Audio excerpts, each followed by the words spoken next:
investimento em inovação tecnológica é apontado por especialistas como um dos principais caminhos para enfrentar dificuldades econômicas e promover o desenvolvimento do país. Inovação tecnológica qualifica a mão de obra, gera postos de trabalho com melhor remuneração, agrega valor aos produtos e, portanto, aumenta a competitividade, tanto para o mercado interno quanto para o externo. Diante disso, o governo federal decidiu adotar um posicionamento estratégico. Passou a impulsionar fortemente ações e projetos inovadores, através da destinação de recursos e de políticas públicas. Avaliar de que forma essas medidas podem afetar a indústria brasileira, principalmente em setores importantes, como, por exemplo, o de bens de capital e o automotivo, é pensar em formas de produzir e compartilhar conhecimento, integrar universidades, institutos de pesquisa, setor privado e órgãos públicos. É pensar em modernização, capacitação, distribuição de renda e melhores oportunidades de trabalho, em busca de um modelo econômico mais sustentável e, portanto, melhor e mais justo. Olá, o Melhor e Mais Justo de hoje discute inovação tecnológica na indústria brasileira. Estamos ao vivo pelo portal tvt.org.br e também pela Rádio Brasil Atual FM 98.9 em São Paulo, 93.3 no Litoral Paulista e 102.7 no Noroeste Paulista. Para essa conversa, eu convido Guilherme Frederico Bernardo Lenz e Silva, Engenharia Metalúrgica e de Materiais da Poli USP. Daniel Dias, agente de inovação também da USP. Hudson Lima Mendonça, superintendente regional de São Paulo da FINEP.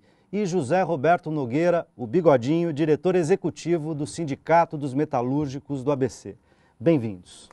Obrigado. Recentemente, o governo federal lançou a Empresa Brasileira para Pesquisa e Inovação Industrial, a Embrapi, e o plano Inova Empresa.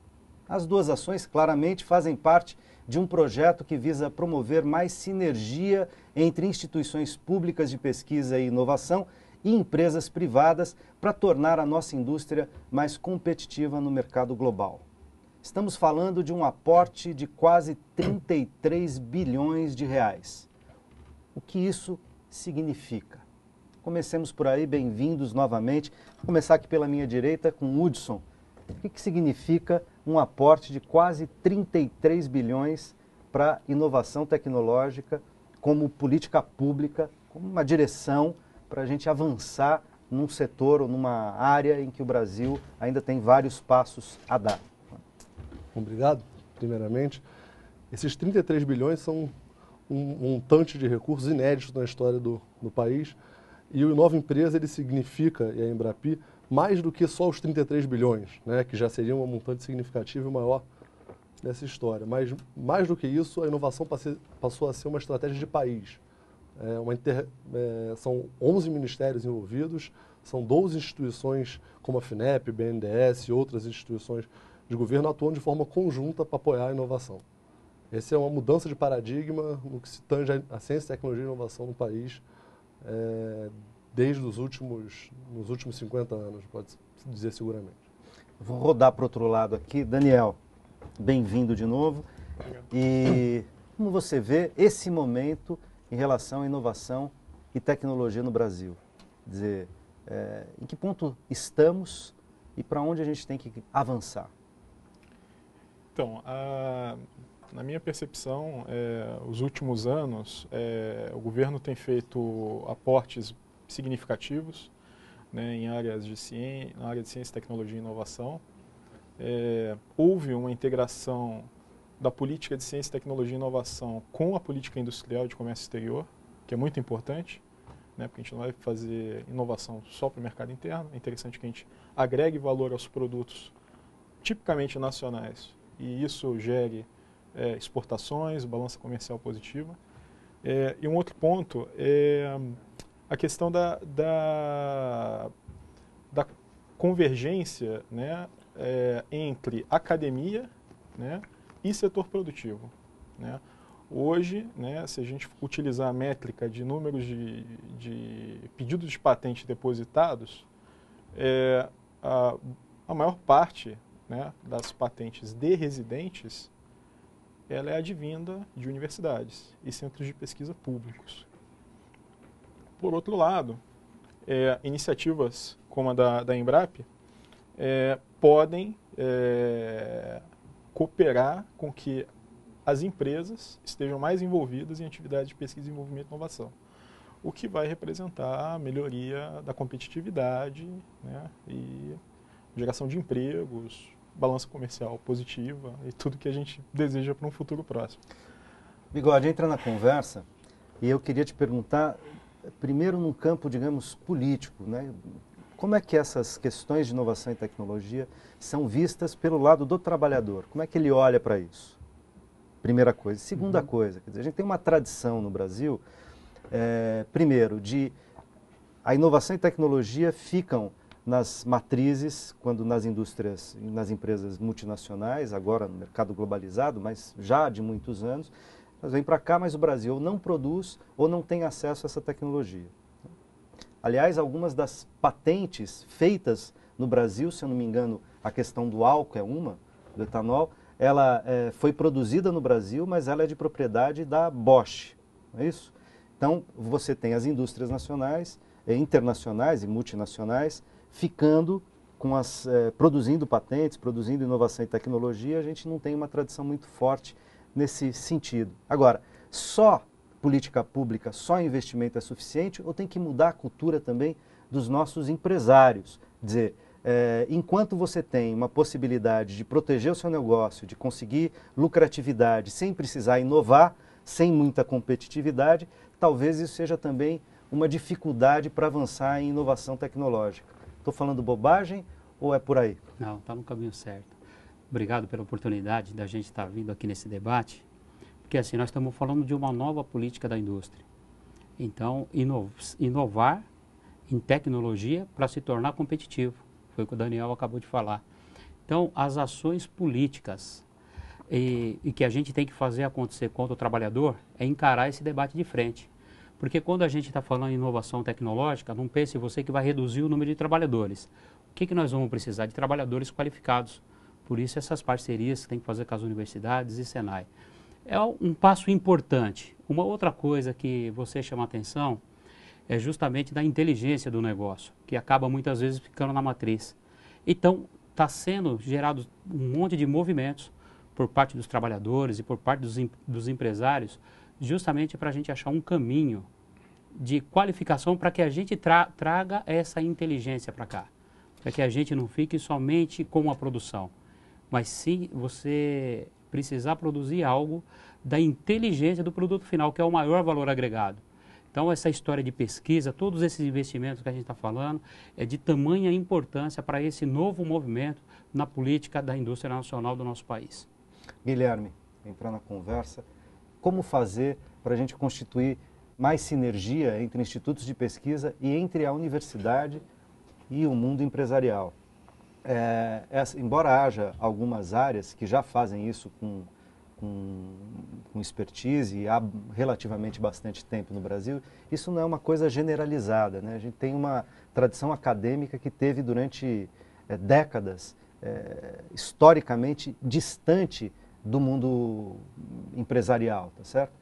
Como diminuir essas distâncias, gerar sinergia, sem ao mesmo tempo comprometer a missão da universidade, por um lado, que não pode ficar nem refém, nem pautada exclusivamente pelos interesses comerciais e industriais, e, por outro lado, como fazer com que as indústrias também possam se relacionar com a universidade, com os institutos de pesquisa, de algum modo respeitando e tendo possibilidade de produtividade, respeitando os tempos da pesquisa, que são tempos diferentes dos tempos dos negócios. Como fazer? O governo tem uma receitinha para ajudar esse casamento entre universidade e empresa. Normalmente, esse dinheiro público ele só vai ser distribuído se houver já no início do projeto essa parceria. A universidade... Essa é uma condição. Essa é uma condição. Você tem que ter a universidade, mas tem que ter o seu parceiro indo junto com o objetivo de inovar. Porque a função da universidade é bastante ampla, ela tem que formar recurso humano. Tem universidades que tem campos mais tecnológicos, que essa parceria é até mais facilitada.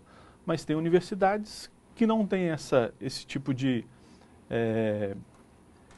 background, essa formação. Então, algumas áreas isso é mais fácil, outras é mais difícil. Então, esse primeiro passo de, no início, já necessitar essa parceria é um pontapé bastante inteligente.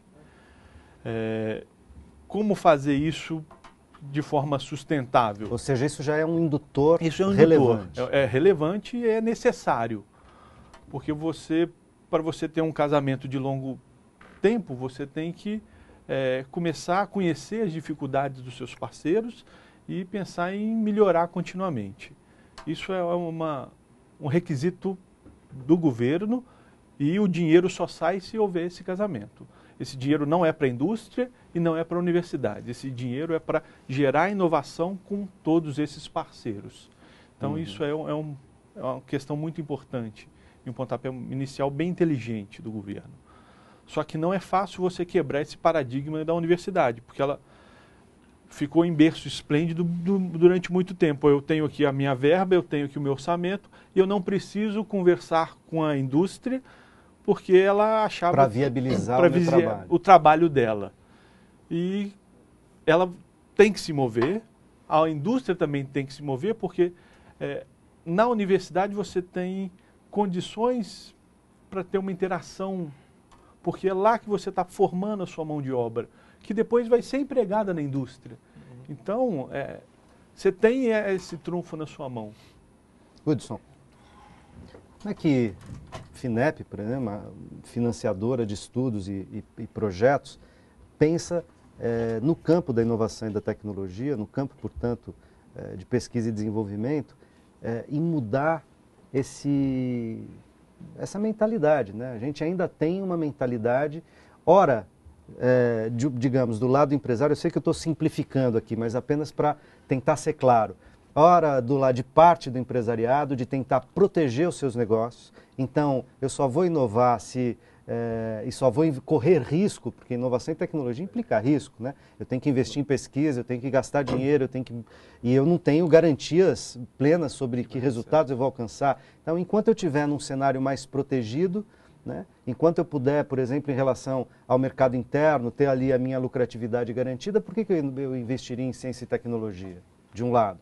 Então, como mudar essa mentalidade para que a gente possa pensar mais a médio e longo prazo, quer dizer, em termos de construção do futuro? Isso do lado dos empresários. E do outro lado, enfim, dos profissionais, dos pesquisadores, daqueles que estão sendo formados, das agências formadoras, né? Os institutos de pesquisa, as incubadoras e as universidades, enfim, como também enfim, romper certos preconceitos que a nossa cultura estabeleceu entre, digamos, o mundo acadêmico e o mundo ele mesmo, né? O mundo, a vida real ali no campo dos negócios, no campo da indústria e tal. Como que essas políticas, porque a gente falou que tem um financiamento bastante grande, como nunca houve. Agora, qual é a lógica dessas políticas para interferir nesse tipo de questão de cultura? Esse programa Inova Empresa, né, o coração dele são uma série de programas que a gente está chamando de Novas, né? A Nova Saúde, Nova Energia, Nova Aerodefesa. E esse programa é uma inovação. Alto, né?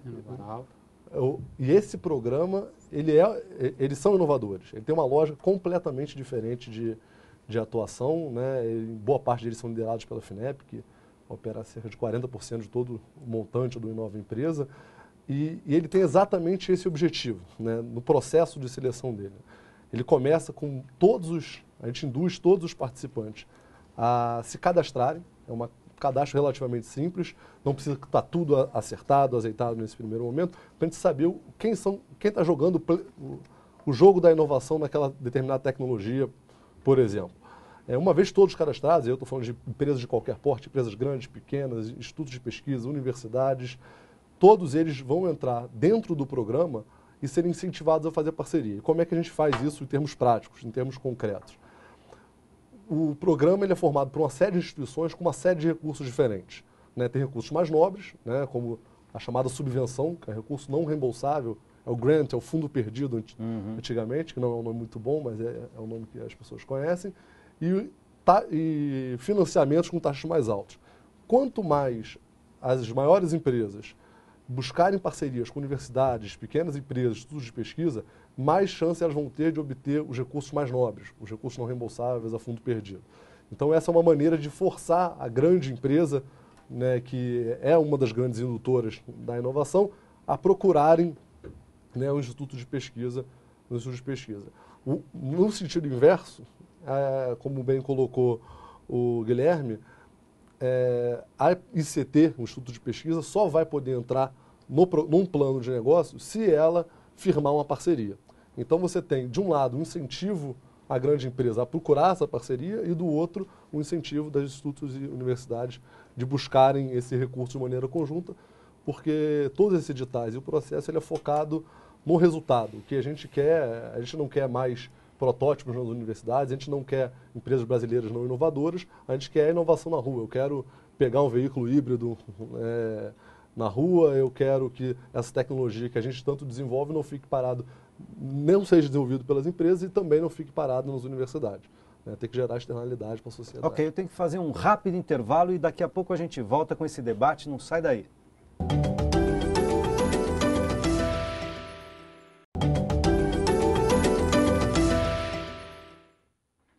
O programa de hoje fala sobre inovação tecnológica no Brasil. O setor de bens de capital, por exemplo, que engloba equipamentos mecânicos, industriais e agrícolas, meios de transporte, equipamentos elétricos, está diretamente relacionado com a produção dos demais setores industriais. Investir nesse setor seria determinante para a difusão de novas tecnologias?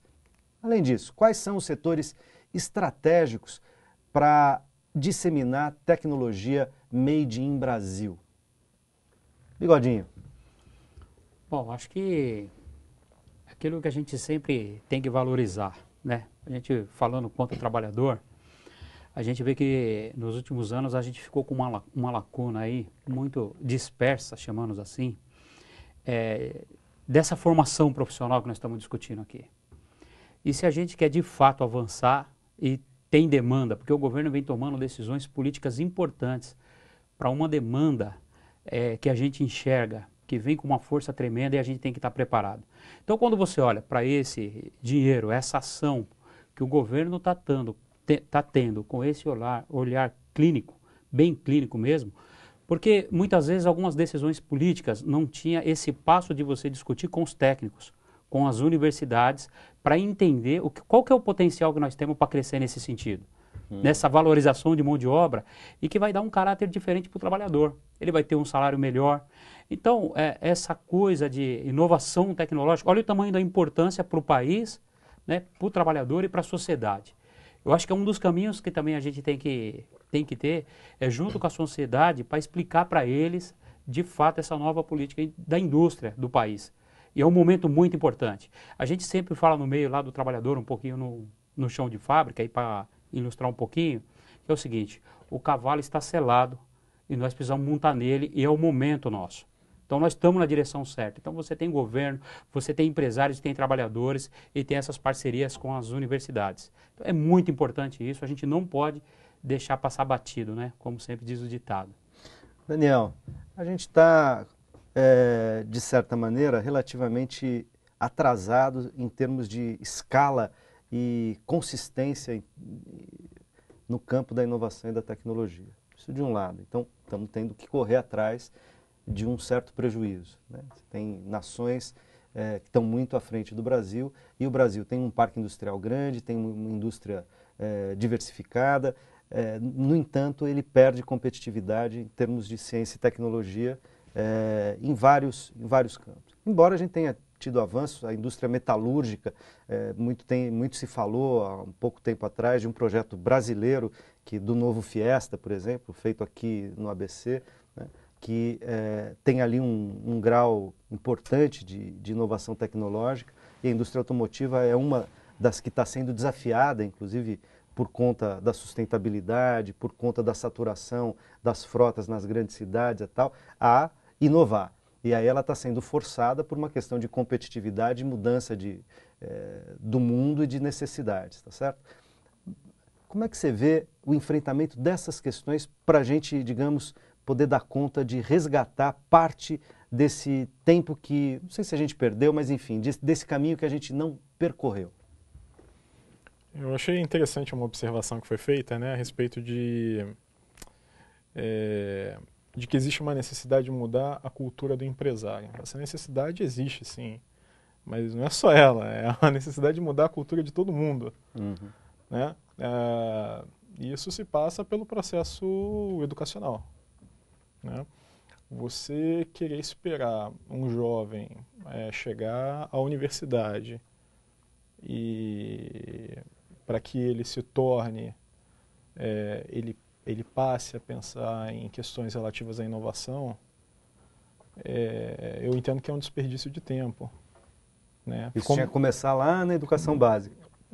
Ou no mínimo, né, no ensino médio, ou no final do ensino fundamental. Agora, de certa maneira, a questão do avanço, do enorme avanço tecnológico que a gente chamou no fim dos anos do século XX, né, no fim dos anos 90, de revolução tecnológica, etc., não colocou a criançada, inclusive, digamos, mais plugada na questão da inovação, sobretudo no campo computacional, né, informacional. Mas isso já não está, digamos, mais próximo, embora talvez não esteja na formação de base, nos currículos escolares, mas já não está um pouco no horizonte das novas gerações? Sim, mas eu entendo ainda que está muito no nível a relação do jovem com a tecnologia, ainda está muito no nível de usuário, não no nível de proponente de soluções, de aperfeiçoamentos, né? Apesar que você tem um monte de adolescentes e até às vezes de pré-adolescentes produzindo apps, né? Aplicativos, vendendo aplicativos, produzindo empresas, startups, né? As empresas de tecnologia e tal, às vezes são muito jovens, né? Menores de idade, inclusive, produzindo nesse campo. Tudo bem que muitas vezes no campo dos games e tal, é um setor, eu não estou querendo generalizar. Mas eu creio que são exceções. Eu tenho assim, em mente que isso são exceções. Sim. Eu creio que falta um espaço, falta se repensar a educação no Brasil, se realmente se quer ter um estoque de empreendedores, de inovadores, para que esses façam nossa economia borbulhar, florescer, né? Esse é um ponto. Repensar o sistema educacional, criar espaços, né? Como a FINEP, acho que foi em 2007, 2008, teve um edital chamado Inova Engenharia. Um dos propósitos era justamente fomentar a inovação no ensino médio, né? Criar meios e espaços em cursos de engenharia. A gente sabe que uma grande lacuna no Brasil é a formação de engenheiros e pessoal na área de tecnologia da informação. Então, como é que a gente vai criar oportunidades, né, se a gente não tem criação de liderança inovadora para gerar novos postos de trabalho? Então, boa pergunta. Guilherme, como é que a gente vai produzir lideranças nessa área? Tanto da minha parte, tanto liderança quanto inovação, você ensina. Você vai ter o líder nato, você vai ter aquele gênio nato, mas isso é parte do currículo. Eu concordo também em gênero, número e grau. A inovação não é na universidade. Ela tem que estar atrelada já no currículo do segundo grau. É ali que... Do ensino médio, do né? ensino médio. Atualmente O ensino médio. É ali que você tem um adolescente que tem toda a oportunidade da vida dele. E está cheio de energia. E cheio de energia, você só está precisando dar a oportunidade para ele usar aquela energia. Então, mas isso tem que mudar o nosso currículo. Isso tem que mudar o nosso professor, que não foi formado para ensinar inovação. E tem que mudar a instituição, porque ela também tem que se dispor a querer mudar para ensinar uma coisa que ela, às vezes, não aprendeu. A gente já tem experiências nesse sentido? Porque a gente sabe de uma escola, aí no campo da neurociência e tal, mas uma escola, de certa maneira, capitaneada pelo Nicoleles e tal, que tenta mudar o modo de ensino no ensino básico, tá certo? a partir de problemas, a partir do desenvolvimento de projetos, não mais um ensino, digamos, mais passivo, né? Como diria o Paulo Freire, um ensino menos bancário, né? De alguém que senta lá e outro que deposita um certo saber, e mais um ensino onde as crianças e depois os adolescentes teriam que, de algum modo, trabalhar a partir do desenvolvimento de projetos, da resolução de problemas concretos e reais. Por exemplo, a FINEP conhece e acompanha projetos dessa natureza? Sem dúvida. O Nicoleles não conhece bem a FINEP. Todos os projetos que ele desenvolveu lá no Nordeste tiveram em grande monta a participação da FINEP. E é interessante esse papo sobre engenharia, porque na origem a FINEP ela foi criada para isso, né? O nome FINEP é Financiadora de Estudos e Projetos, embora hoje ela seja mais conhecida como Agência Brasileira de Inovação. E os 3 programas iniciais eram um para usuários de engenharia, o outro para formação de engenharia, e foi um dos grandes responsáveis aí de difundir a pós-graduação no Brasil, o ensino técnico, de maneira geral. Essa questão da educação, ela passa também pelo ecossistema que a gente tem também de inovação, né? A gente tem que lembrar que o Brasil é muito recente o que a gente chama de estabilização, né, institucional, monetária do Brasil. E na época de hiperinflação e sem arcabouço institucional sólido, você não consegue planejar, né? A FINEP realmente, ela, durante aquele período da década de 90, ela ficou, né, a questão de política industrial não existia, né? Foi retomada agora, né, através da PITSE, né, no segundo governo Lula, se eu não me engano, né? Então o Brasil está reconstruindo o arcabouço institucional para inovar, né? A gente está dando passos largos, tem muito a melhorar. Eu acho que o nosso marco legal para a inovação, né, ele também pede um pouco, né, ele fala sobre a questão do professor inovar, né, de sair da universidade e se tornar um empreendedor. Tem uma série de inseguranças legais para o professor fazer esse movimento, ou usar mais, né, ser o empreendedor que a gente coloca, embora seja prevista a possibilidade.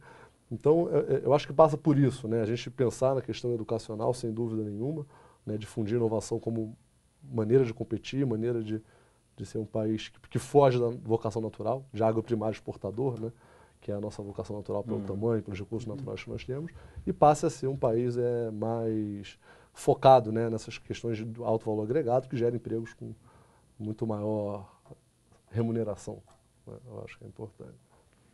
A Embraer é um bom exemplo disso. A Embraer é um excelente exemplo disso. A Embraer, ela, através de alguns projetos estratégicos, entrar na área de jato, ela tem contribuído muito. É um caso que a gente sempre fala. Embraer e Embrapa são as meninas dos olhos que a FINEP percebe sempre, né, como exemplo disso, mas a gente tem muito espaço em outras áreas, né? O Brasil tem uma base industrial muito, muito grande, né? A questão da indústria automobilística, a gente está agora realmente trazendo inovação para a pauta da indústria automobilística, né, através do novo regime automotivo, que se chama Inovarauto. Né? Que deixa de ser, produz indústria automobilística de fato no Brasil, deixa de ser só montadora, né?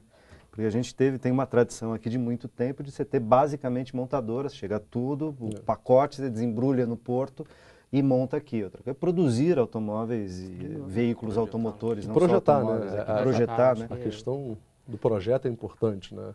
Porque quem projeta define, né? Isso é qualquer indústria. Bigodinho, e os empregos? Qualificar emprego, de um lado,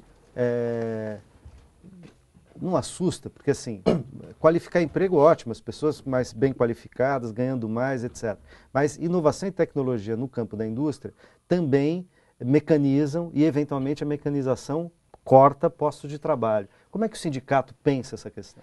Bom, é uma pergunta assim, bastante fundamental até por esse debate, porque se o sindicato estiver pensando dessa forma que você colocou, que a inovação ela vai tirar postos de trabalho, ele vai estar andando para trás. Nós temos que encarar esse debate de fato, encarar essa nova tecnologia e gerar novos postos de trabalho.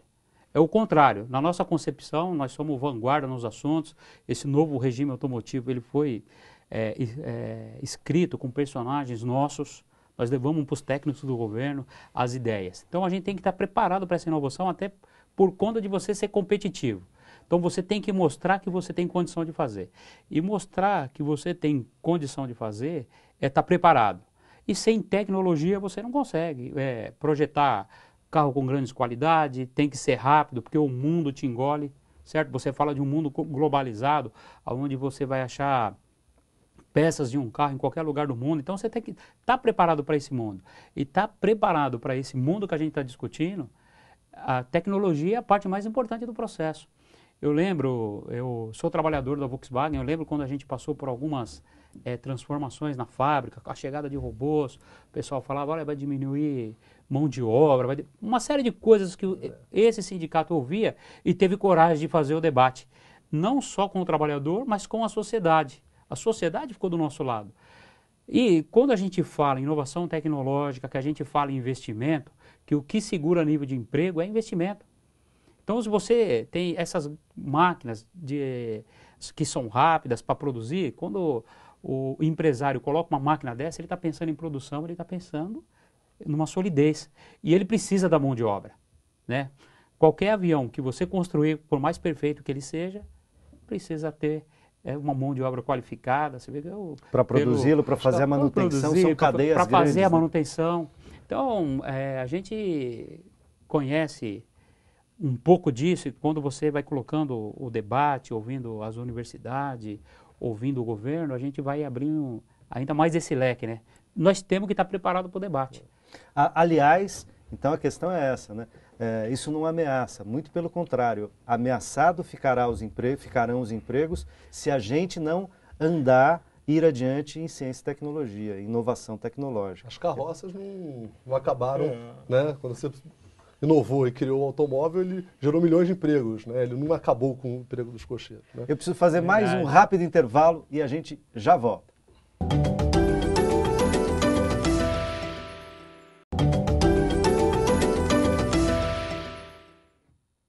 Hoje, o Melhor e Mais Justo discute a relação entre inovação tecnológica e desenvolvimento. Uma comissão especial, desde abril desse ano, discute o projeto de lei 2177, que é de 2011, que institui o novo Código Nacional de Ciência, Tecnologia e Inovação. A ideia seria a de simplificar a legislação atual para agilizar os processos de aquisição de materiais que visam o progresso científico e tecnológico, estimular a construção de ambiente especializado e cooperativo, garantir prazos de contratos de longa duração e flexibilizar a atuação de pesquisadores públicos na atividade econômica. Mas há indícios de que a comissão deve, ao invés de avaliar um código geral, optar por propor alterações das leis específicas que regem o setor, como, por exemplo, a das licitações. Na opinião de vocês, qual seria o melhor caminho? A gente precisa de um novo marco legal, geral, ou de, digamos, reformar a legislação existente e criar legislações específicas? Como vocês veem isso, Daniel? Pessoalmente, eu acho que é preferível adequar, né, na medida do possível, o texto existente. É meio complicado quando você tem o prédio, derruba e até o pessoal se adequar com a realidade nova é um pouco estranho. Mas, até porque você cria um gap, né, em termos de você ter pessoal qualificado e adaptado para esse novo marco regulatório. Eu acredito que alterações pontuais, no que realmente é um gargalo para o sistema de inovação, eu entendo que seja mais adequado. Guilherme. Bem, eu também acho que você tem que ter um tempo de transição, porque você não tem só o problema de licitação, você tem problema de funcionários estatutários, tem funcionários de CLT. Isso mexer com esses direitos e esses deveres. Isso no campo público, no né? campo público. Você não tem estatutário na indústria. Você está falando mais especificamente... Na universidade, na universidade. No servidor. Mas você pega uma instituição de pesquisa, por exemplo, igual o IPT, que também vai ter seletista. Uhum. Então, é muito complexo. O IPT é o Instituto de Pesquisas Tecnológicas do Estado de São Paulo. Então, é muito complexo você tentar mexer tudo de uma vez ao mesmo tempo. Tem que ver o que está dando de errado. Por exemplo, uma licitação tem o objetivo de comprar o melhor, mais barato, dando concorrência. Mas essa concorrência é só dos que participam. Então, às vezes, você não compra nem o melhor, nem o mais barato. Então, essas coisas que têm que serem analisadas e modificadas. Eu acho que ainda é passo a passo. Aí é tal da lei das licitações. Da lei das licitações. De aperfeiçoar a lei das licitações, não ser apenas pelo menor preço, mas você ter outras variáveis. Outras variáveis. Por exemplo. Hudson. Realmente, acho que o caminho, né, de alterar o que já existe tende a ser um caminho mais rápido, e inovação no tempo é muito importante. Então, construir todo um arcabouço legal, jurídico novo, realmente, né, podia acabar retrocedendo alguma coisa do que a gente já avançou. Essa questão da lentificando o processo, né? Exato, porque você tem todo um tempo de se acostumar, né, e se adequar a isso, e a nossa legislação, de modo geral, ela não é tão... Tem coisas que são pontuais e críticas, essas sim, elas... Como por exemplo? Por exemplo, você tratar, né, esse é um jargão meio popular, você igualar tijolo A, tijolo B é fácil. Né? A inovação, por definição, é único. Então, você não substitui qualquer neurocientista pelo Nicoleles, por exemplo, que já foi citado. Então, como é que você considera as especificidades da inovação que, por definição, não tem igual? Né? A inovação, por definição, não tem igual. Então, ela é um inédito, né? Ela produz uma coisa inédita. Como concorrência para a inovação. Então, tem alguns conceitos que precisam ser explorados e colocados. Né? Por exemplo, uma outra questão fundamental é o uso do poder de compra do Estado. Né? A gente tem uma legislação que tem orçamento anual, né? E no mundo, por exemplo, o Departamento de Energia americano, o Departamento de Defesa americano, são muito conhecidos por serem grandes indutores de inovação. Né? A IBM, quando ela surgiu, 100% das vendas de circuitos eletrônicos da IBM, quando ela começou a produzir, eram comprados pelo Estado americano, né? Pelo governo americano, isso durante 5, 6 anos, até ela ganhar massa crítica e criar e começar a ir para isso. Hoje a gente tem alguns avanços, por exemplo, na área de defesa, de saúde, né, com as parcerias de desenvolvimento produtivo, que estão seguindo essa direção. Então, ou seja, são incrementos na nossa política que tem avançado bastante. Né?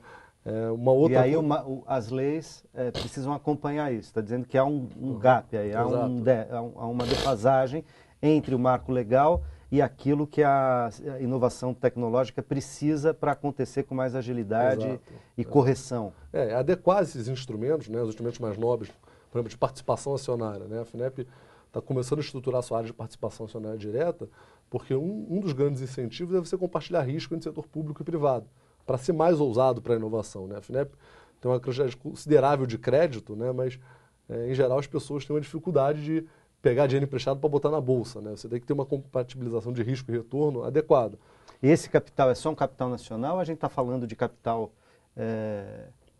internacional também? Nesse caso da FINEP, né, as fontes de recursos da FINEP são um capital nacional. Né? Eu acho que... Sim, mas eu estou falando do investimento em inovação tecnológica, né? Não só no caso do apoio governamental, das políticas públicas. Mas a gente está preparado para receber também capital estrangeiro, ou isso seria, digamos, uma ingenuidade da minha parte?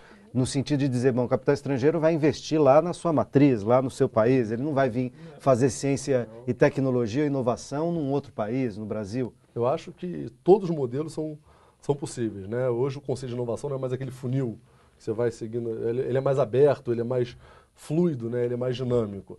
Então você tem, por exemplo, empresas, né, que não têm capital nacional, que tem uma super estrutura de P&D no Brasil, por exemplo, como a Whirlpool. Whirlpool Embraco, que é uma... Né, Brastemp e Consul. Brastemp, Consul, para o público é mais conhecido. Mas aí a gente pode, inclusive, pegar uma ideia, uma coisa, a gente já falou um pouco no segundo bloco da questão da formação, mas fazendo uma engenharia reversa, ao contrário, aí, o Ciência Sem Fronteira tenta atacar isso também, né? De certa maneira, quer dizer. Tem um ponto aqui que ele estava colocando que é... Ciência Sem Fronteira, só para o nosso telespectador, ou para o nosso ouvinte, que é uma política, um programa do governo federal de mandar os nossos estudantes universitários para se capacitar no exterior, quer dizer, para fazer e trazer essa informação e trazer essa formação que se dá em outros países para o Brasil, né? Então, tem um ponto interessante que ele tá aqui em relação a essa questão, né, da lei de licitações, né, só segurando um pouco mais o tema, que na verdade é uma lei de licitações e contratos com a administração pública, né? E essa lei, ela é de conhecimento, basicamente, de todo mundo que está envolvido com inovação no país. Então, quando houve a proposta do novo marco regulatório, até pegou um pouco o pessoal, os envolvidos de surpresa, né? Porque aí demandou, opa, peraí, vamos tentar analisar os impactos disso, né? E aí foi o que eu falei, demanda um tempo, né, de adaptação. Um outro ponto é a questão que você perguntou, né, de recurso estrangeiro em pesquisa no Brasil. É totalmente factível, né? E existe esforço do governo, tanto em nível estadual e federal, e por que não municipal, né? Uhum. Aliás, o primeiro exemplo que eu vi na minha vida de investimento foi em nível municipal. Existe tanto esforço em nível estadual quanto federal de atração desses centros de pesquisa públicos para o Brasil, né? O exemplo bacana é o da Whirlpool, assim, que você tem em Rio Claro um centro de lavanderia, né, que eles juntaram os pesquisadores e tal, e em Joinville de refrigeração, né? A Whirlpool hoje é a empresa que tem o maior número de patentes do Brasil, né? A multinacional com o maior número de patentes no Brasil. De pesquisadores, são milhares de pesquisadores. Mas as patentes são nacionais? Não, elas são da Whirlpool. Isso é um ponto interessante. Esse sistema de patentes é um bom tema para... Talvez até para um novo programa. Mas assim, esse ponto é interessante, porque a gente tem que ver também que é o seguinte. É muito bom que a gente tenha essas empresas desenvolvendo atividades de pesquisa e desenvolvimento no país. Então, se a Bosch, a Magnete Marelli, enfim, se eles desenvolveram patentes que possibilitaram o FlexFuel no Brasil, pô, excelente. Os pesquisadores, boa parte deles foram brasileiros, inventores brasileiros. Uhum. Entendeu? Gerando emprego aqui. E gerando emprego, né? Então, eu não enxergo a perda nesse processo. E isso vai continuar ocorrendo, por exemplo, Rio de Janeiro, Parque Tecnológico do Rio, atração daquele monte de empresa para atender as necessidades do setor de petróleo e gás, né? A retomada da indústria naval, que é um outro ponto, isso. Né, que está, sobretudo, centrada na questão da Petrobras, mas tem questão de inovação e tecnologia forte. Eu queria botar o nosso internauta, que eu deixei ele aqui, me perdoem, e tem uma pergunta do José Cláudio Ferreira de Santo André, que de certa maneira retoma um assunto que a gente já falou, mas de novo volta para a questão da formação e tal. Uhum. E para os sindicatos, ele pergunta para o Bigodinho, os sindicatos se preocupam em fazer parcerias com instituições de ensino para a capacitação dos trabalhadores? Quer dizer, estamos falando das empresas se aproximarem das universidades. E os sindicatos se aproximaram das universidades? Quem é ele?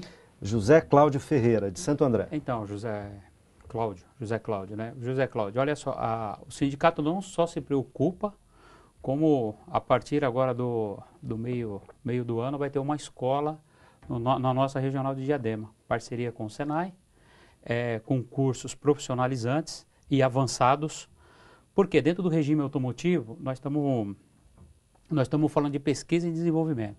E tem muito aquela marca, talvez a gente não consegue ainda ter uma formação de um trabalhador que vai lá na frente fala assim, olha, eu fiz Senai no sindicato. Porque hoje o cara fez Senai na Volks, ele fez Senai na Mercedes, ele fez o Senai, ele tem aquele orgulho de falar. E essa é uma coisa que o sindicato está inserido nessa história de profissionalização. E com parcerias. E as parcerias são fortes. Nós estamos discutindo os arranjos produtivos locais. Nós temos aí só a Agência de Desenvolvimento, que está na nossa presidência do nosso sindicato, que é o Rafael Marques. Então, existe uma necessidade tremenda que o sindicato é parceiro de escola e a nossa escola, a partir do meio do ano, vai estar formando vários cursos profissionalizantes e de uma fatia, tá? Não é uma crítica, mas é uma coisa construtiva, porque, igual você falou, acho que foi no primeiro bloco, daquela necessidade, você tem uma formação específica e depois um pouco da indústria que mudou e você deixou de formar, e agora essa necessidade, que quando vocês falaram que tem que mexer na grade. Talvez ela ficou esquecida porque você não tinha uma indústria lá consolidada, essas decisões políticas para uma nova indústria. Agora nós temos que dar um passo, e dar um passo, tem que dar um passo largo. Porque se vier toda essa demanda, e aí nós estamos falando, não é só de automóveis, né? Nós estamos falando de defesa, de linha branca, né?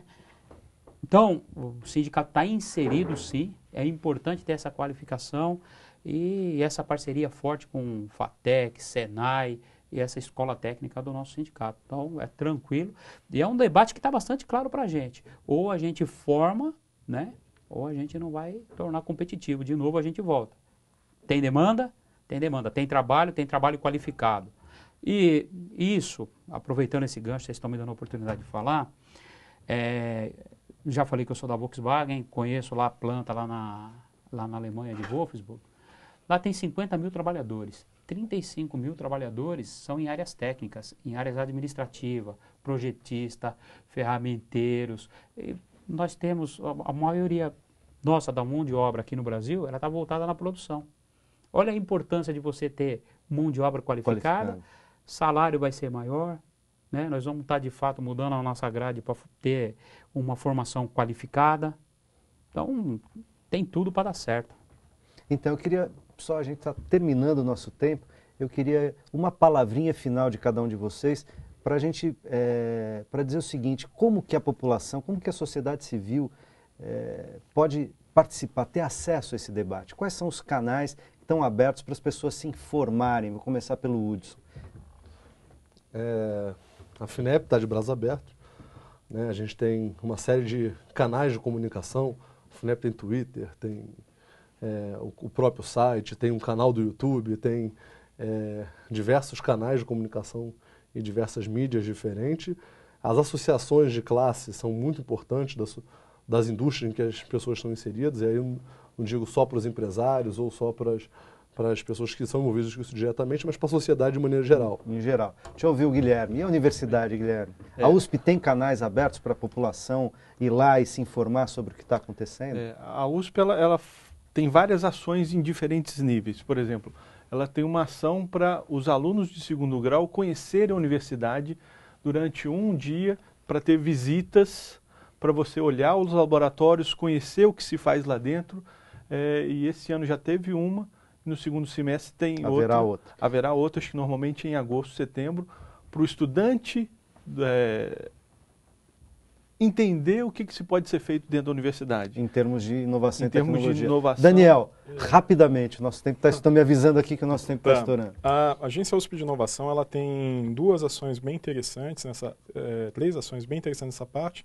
Uma é justamente a questão de qualificação em empreendedorismo e inovação, para alunos de graduação. Então, qualquer aluno